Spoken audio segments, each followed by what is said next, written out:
इस बार महाकुंभ मेले में अलग अलग अखाड़े इस बार लगाए गए हैं। इस वक्त हमारे साथ महामंडलेश्वर श्री श्री 1008 बाल योगिनी साध्वी करुणागिरी जी महाराज जी हैं। महिला योगी हैं, इनसे बात करेंगे।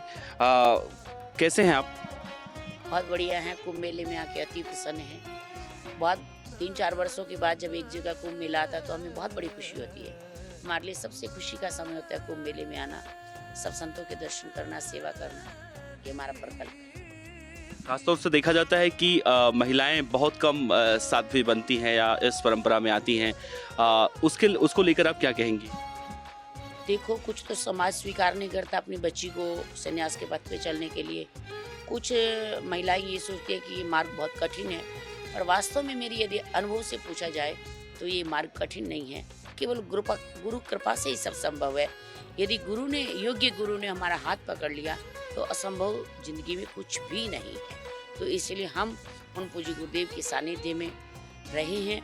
और मेरे पूज्य गुरुदेव ब्रह्मलीन श्रीमंत कृष्णगिरी जी महाराज जी थे, जिनका शरीर पूरा हो गया, तो अब उनकी जगह मेरे पूज्य गुरुदेव श्री श्री 108 श्रीमंत पृथ्वीगिरी जी महाराज है, जो वर्तमान गद्दी पे विराजमान है।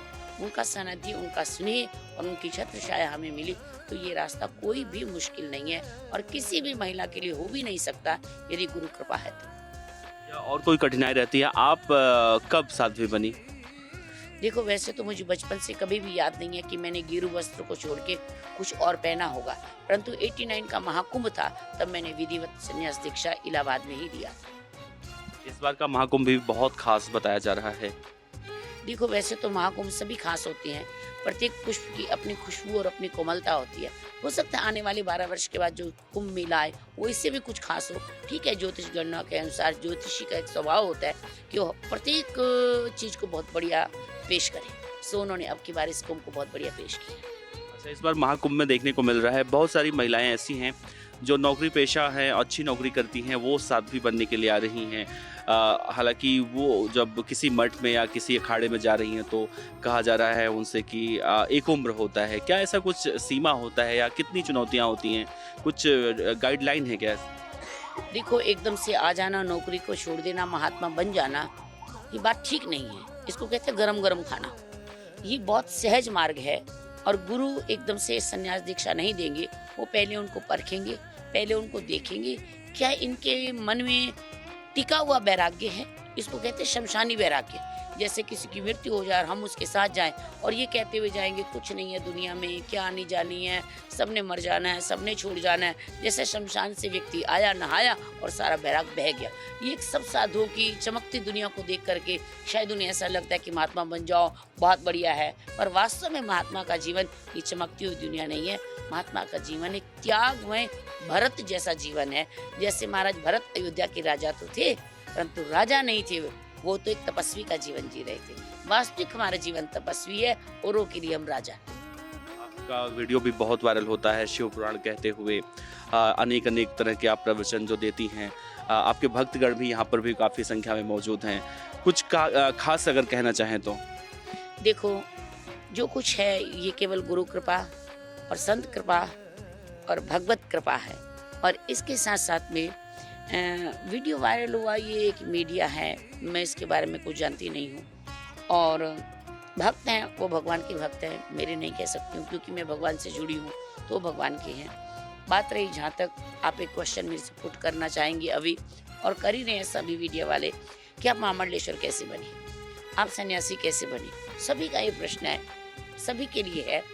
वास्तव में संत बना नहीं जाता, संत तो पूर्व जन्म से बने बनाए जाते हैं। कोई साधना अधूरी रह जाती है पूर्व जन्म में। इस जन्म में एक माँ पिता के मार्ग होता है जन्म लेना। जन्म तो माँ पिता ही देंगे सबको, चाहे वो भगवान है चाहे संत है। कोई आसमान फाड़ के तो कोई आएगा नहीं, माँ पिता के माध्यम से आएंगे।